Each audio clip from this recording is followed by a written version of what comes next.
Assalamualaikum semua, saya ni Aimi Yasmin dan rakan-rakan saya Hazikah, Anis dan Aina daripada grup ke-6 ingin membentangkan tugasan kami yang bertajuk dekolonisasi ke arah mencapai falsafah sejahtera di Malaysia, kepentingan dan cabaran.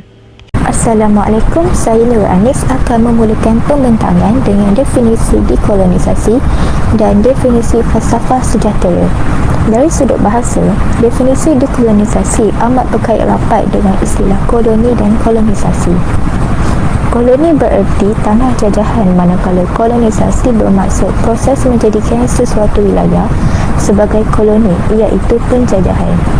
Dekolonisasi pula bermaksud proses membebaskan sesuatu wilayah daripada kuasa penjajah atau boleh diringkaskan sebagai penyah jajahan. Dari sudut istilah, kolonisasi bermaksud suatu proses atau keadaan di mana sistem kuasa berpusat mendominasi tanah jajahan baru yang berada di kawasan sekitarnya. Manakala istilah dekolonisasi adalah bersifat derivatif kepada istilah kolonisasi. Ia membawa maksud keadaan atau kaedah pembebasan daripada cengkaman kuasa penjajah dari sudut politik, material, fizikal, pemikiran intelektual dan sosioekonomi. Seterusnya adalah definisi falsafah sejahtera. Falsafah sejahtera adalah hasil gabungan daripada falsafah pendidikan kebangsaan dan rukun negara. Pendidikan di Malaysia adalah suatu cara berterusan ke arah memperkembangkan lagi kebolehan individu secara menyeluruh dan bersepadu untuk melahirkan insan yang harmoni dan seimbang dari segi emosi, rohani, jasmani dan intelek berdasarkan kepercayaan dan ketaatan kepada Tuhan. Jasmani, emosi, rohani dan intelektual adalah 4 faktor yang penting dalam mewujudkan dan melahirkan insan yang seimbang. Seterusnya, falsafah pendidikan kebangsaan selari dengan konsep pendidikan Islam dalam melahirkan insan beradab. Falsafah rukun negara pula dicipta oleh pemerintah untuk memberi penekanan kepada rakyat dari segi pemikiran dan pegangan sebagai warga negara Malaysia. Kesimpulannya, falsafah sejahtera adalah hasil daripada gabungan falsafah pendidikan kebangsaan dan rukun negara. Apabila kedua-dua falsafah ini difahami dan juga diamalkan, maka terlahirnya falsafah sejahtera. Assalamualaikum warahmatullahi wabarakatuh. Nama saya Nuraina Safia bin Mustafa. Saya akan membentangkan dekolonisasi dari sudut sejarah. Pada awal abad ke-19, istilah dekolonisasi mula diperkenalkan oleh seorang wartawan Perancis untuk menentang penjajahan di Algeria. Kemudian istilah tersebut dipopularkan oleh seorang saintis sosial, iaitu Maurice Julius Bond yang berbangsa Yahudi, ketika beliau berhadapan dengan situasi yang terpaksa melarikan diri ke England untuk menyelamatkan diri daripada penyiksaan pihak Nazi. Setelah itu, selepas Perang Dunia Kedua, istilah dekolonisasi digunakan secara meluas semula di peringkat antarabangsa. Pada abad ke-19, matlamat utama British adalah untuk bersaing dengan kuasa-kuasa besar yang lain bagi meluaskan tanah jajahan serta mengeksploitasi sumber ekonomi yang terdapat di Asia Tenggara. Hal ini demikian kerana revolusi perindustrian di Eropah mendorong mereka untuk mencari tanah yang boleh menjana keuntungan yang lumayan untuk mereka. Oleh hal yang demikian, kekayaan hasil bumi di tanah Melayu, Sabah dan Sarawak menjadi salah satu punca British untuk menjajah tanah Melayu, Sabah dan Sarawak. Sesungguhnya, kehadiran British ke tanah Melayu telah memberikan dan menunjukkan impak serta kesan positif dan negatif kolonialisme terhadap masyarakat, khususnya daripada segi struktur sosioekonomi masyarakat tempatan tradisional yang terkandung daripada segi aspek politik, ekonomi dan sosial. Saya Nur Anis akan membentangkan lebih lanjut tentang kepentingan dekolonisasi. Kepentingan yang pertama adalah mewujudkan masyarakat yang bersepadu. Bersepadu bermaksud perjalinan antara pelbagai unsur ataupun mewujudkan kesatuan sosial. Setiap negara mempunyai etnik-etniknya dan perkauman tersendiri yang menjadikan sesebuah negara itu unik. Di Malaysia, terdapat 122 etnik yang mempunyai pelbagai bahasa yang tersendiri. Dalam pada itu, mempunyai sikap insan yang bersepadu amatlah penting bagi menjaga keharmonian negara. Dasaran campur tangan British telah mengganggu keharmonian masyarakat yang menyebabkan perpisahan dan keretakan hubungan antara etnik. Setelah berlakunya dekolonisasi, pergaulan dan interaksi antar kaum dapat dilakukan tanpa berlakunya campur tangan luar. Oleh itu, dekolonisasi dapat memperbaiki hubungan antara etnik dan mewujudkan masyarakat yang bersepadu. Kepentingan yang seterusnya adalah mewujudkan insan ekologikal. Mewujudkan insan ekologikal ialah kecermelangan individu dari segi empati, kehormatan terhadap alam sekitar, dasar sains dan arif dan berilmu. Ekologikal bermaksud hubungan antara alam persekitaran dengan organisma hidup seperti manusia, haiwan dan tumbuhan. Dengan berlakunya dekolonisasi, ekosistem dan habitat di kawasan jajahan dapat dipelihara kerana ketika kolonisasi berlaku, kawasan habitat haiwan dan tumbuhan musnah kerana dijadikan kawasan perindustrian. Oleh itu, penyelesaian dalam mengembalikan habitat di kawasan bekas jajahan berlaku. Ini mendorong kepada rasa sayang dan kehormatan terhadap alam sekitar selepas dekolonisasi berlaku. Oleh itu, dekolonisasi dapat mewujudkan insan ekologikal dan meningkatkan pengetahuan tentang alam sekitar. Kepentingan dekolonisasi yang ketiga adalah melahirkan masyarakat yang sejahtera. Melahirkan masyarakat yang sejahtera bermaksud aman, makmur, senang dan tenteram yang terpelihara daripada bencana. Insan yang sejahtera adalah insan yang sempurna dari segi jasmani, emosi, intelektual dan sosial antara masyarakat. Sewaktu berlakunya kolonisasi, kesejahteraan negara telah dihancurkan kerana semasa penjajahan, kawasan jajahan yang diambil telah mengganggu pendidikan masyarakat di kawasan tersebut dan menyebabkan kemerosotan dari segi jasmani, emosi, intelektual dan sosial masyarakat. Semasa berlakunya kolonisasi, masyarakat di kawasan jajahan sukar untuk mewujudkan masyarakat yang sejahtera kerana lebih mementingkan keselamatan diri dan keluarga. Justru, dekolonisasi memberi kebebasan kepada negara untuk membina pendidikan yang bertujuan untuk mewujudkan masyarakat yang sejahtera tanpa menghiraukan keselamatan diri. Bukan itu sahaja, pembangunan pendidikan negara tersebut juga tidak terancam dari kuasa luar.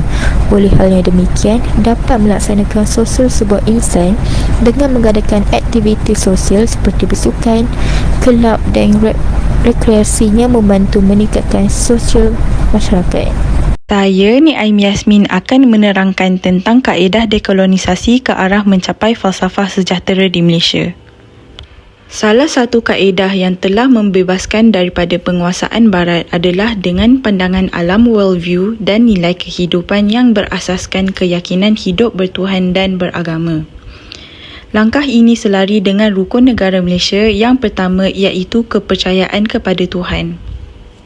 Ketakwaan, keimanan dan amal soleh merupakan elemen yang amat penting dalam pandangan masyarakat Malaysia terhadap alam. Walaupun terdapat perbezaan dalam kepercayaan agama di Malaysia, keyakinan hidup bertuhan dan beragama adalah sesuatu yang penting dalam membentuk identiti diri dan memberi arah serta makna dalam kehidupan seseorang.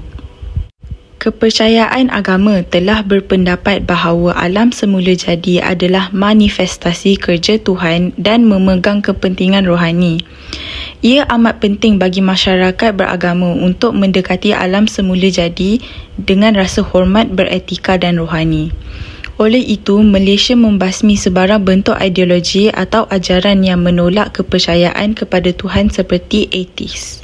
Selain itu, langkah untuk membebaskan dari barat adalah dengan kearifan tempatan.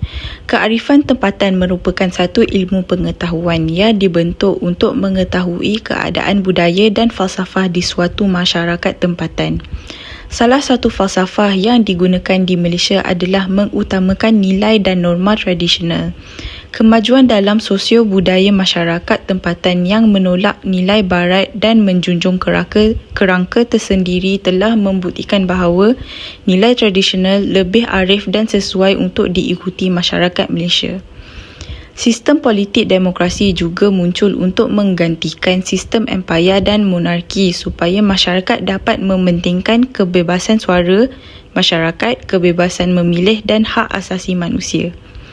Dekolonisasi mendorong masyarakat untuk menghargai dan menghormati warisan budaya tempatan. Ini termasuk mengiktiraf dan menjaga adat tradisi, nilai budaya dan amalan rohani yang telah diwarisi turun-temurun. Seterusnya, untuk membebaskan dari kolonial barat adalah dengan kerangka epistemologi Islam. Epistemologi Islam adalah cabang falsafah yang berkaitan dengan pengetahuan dan pemikiran Islam mengikuti wahyu ilahi. Penggunaan sumber-sumber ilmu pengetahuan dan pemikiran Islam dalam menyusun pandangan dunia dan teori-teori yang digunakan dalam bidang saintifik adalah penting supaya ilmu saintifik itu tidak bercanggah dengan prinsip-prinsip Islam. Epistemologi Islam juga telah membantu dalam pembangunan dan pemodenan umat Islam serta dapat mengatasi masalah-masalah dalam pelbagai bidang yang dihadapi oleh umat Islam. Umat Islam dapat membina rangkaian komunikasi dan kerjasama antara negara-negara Islam agar dapat pertukaran ilmu dan pengalaman dalam bidang yang diperlukan.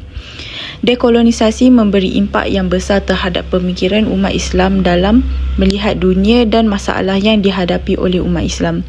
Oleh itu, ia dapat memberi jawapan yang relevan dan sesuai dengan realiti kehidupan umat Islam serta memberi sumbangan yang signifikan dalam pembangunan tamadun Islam. Seterusnya, pemantapan falsafah pendidikan kebangsaan dalam sistem pendidikan. Penilaian semula kurikulum pendidikan semasa amat penting untuk menggabungkan sudut pandangan dan bahan pengajaran yang lebih pelbagai, seperti idea dan pencapaian tokoh tempatan serta unsur budaya, sejarah dan seni di Malaysia. Dekolonisasi telah mempromosikan kepelbagaian budaya, agama dan etnik di Malaysia melalui pendidikan. Pelajar boleh belajar untuk menghormati dan bertolak ansur tanpa mengira bangsa ataupun agama. Menggalakkan pembangunan falsafah pendidikan negara dengan mengutamakan penggunaan bahasa ibunda dan tempatan dalam sistem pendidikan. Bahasa tempatan memainkan peranan yang penting dalam memelihara dan memperkukuh identiti budaya. Proses dekolonisasi falsafah pendidikan negara merupakan satu tugas mencabar yang menuntut penyertaan pelbagai pihak yang penting. Malaysia boleh menjadi lebih menyeluruh, memupuk semangat nasional dan menggalakkan penghormatan kepelbagaian budaya. Seterusnya, pengukuhan nilai jati diri. Dengan pemulihan identiti budaya, dekolonisasi membolehkan masyarakat menyelami, menghargai dan menghidupkan semula warisan budaya mereka yang mungkin telah dikompromi oleh penaklukan kolonial.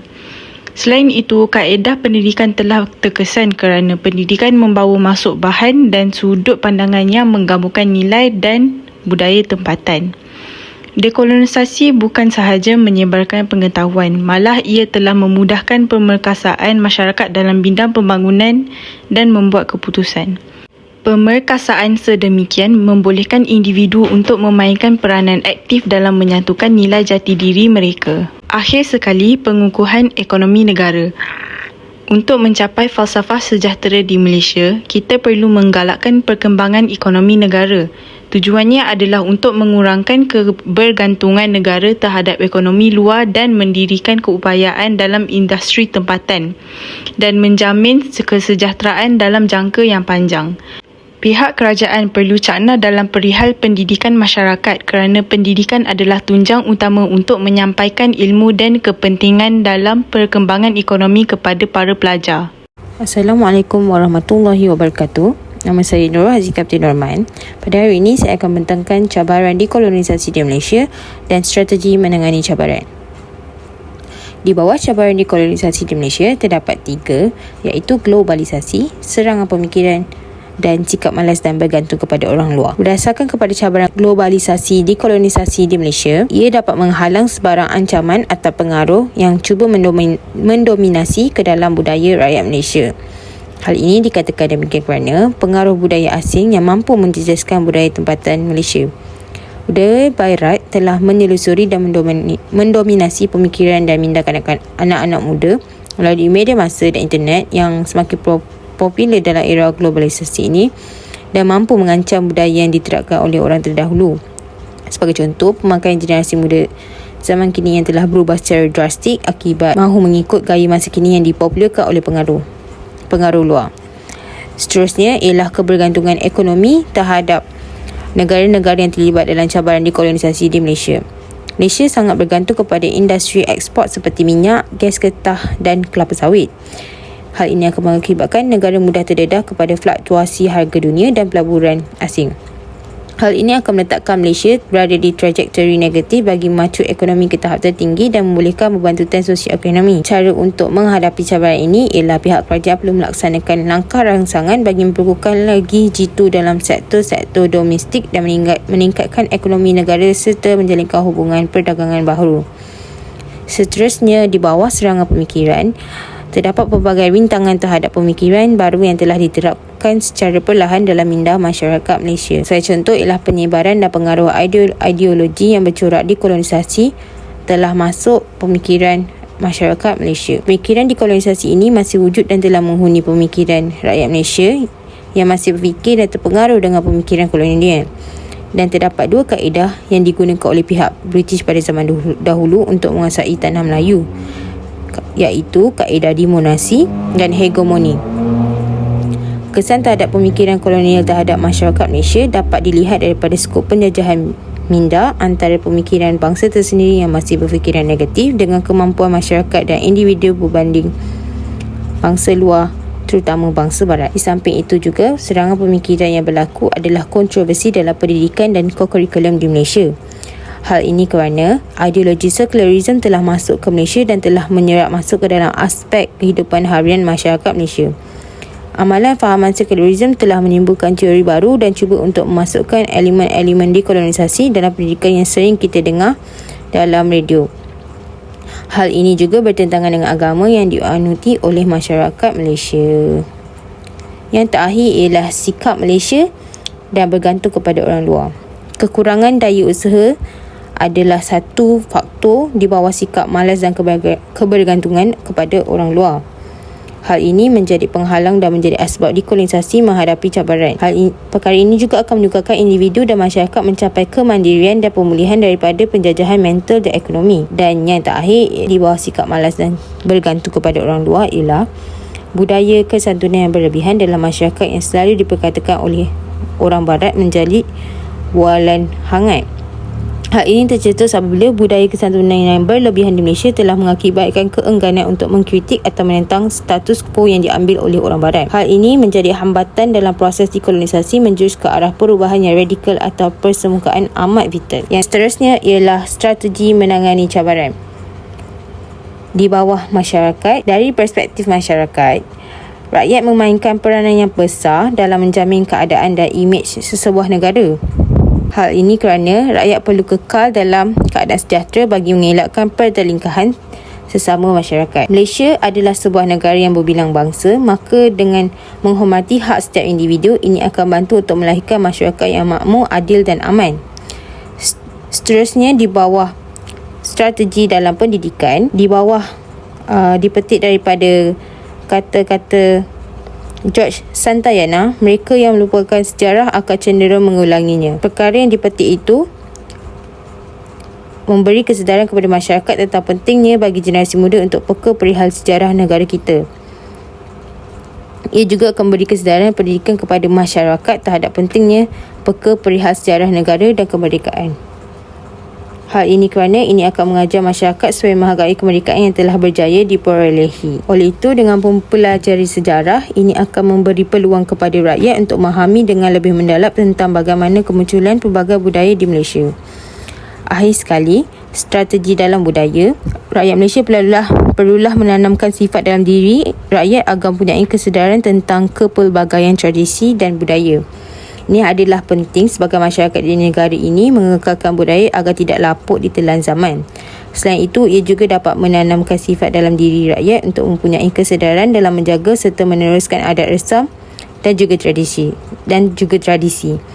Secara automatik, ianya dapat mewujudkan perpaduan dan persefahaman sesama rakyat. Sebagai contoh budaya dan warisan yang dipelihara ialah tarian tradisional seperti tarian Zapin, Mak-Yung oleh kaum Melayu, tarian Naga oleh kaum Cina dan tarian Bharatanatyam oleh kaum India. Sekian sahaja daripada saya. Terima kasih. Kesimpulan, kita haruslah memikirkan serta mempraktikkan tindakan dan cara-cara yang wajar diamalkan bagi mengelakkan ideologi barat atau negara lain yang tidak elok daripada mempengaruhi dan mengkolonisasi diri kita.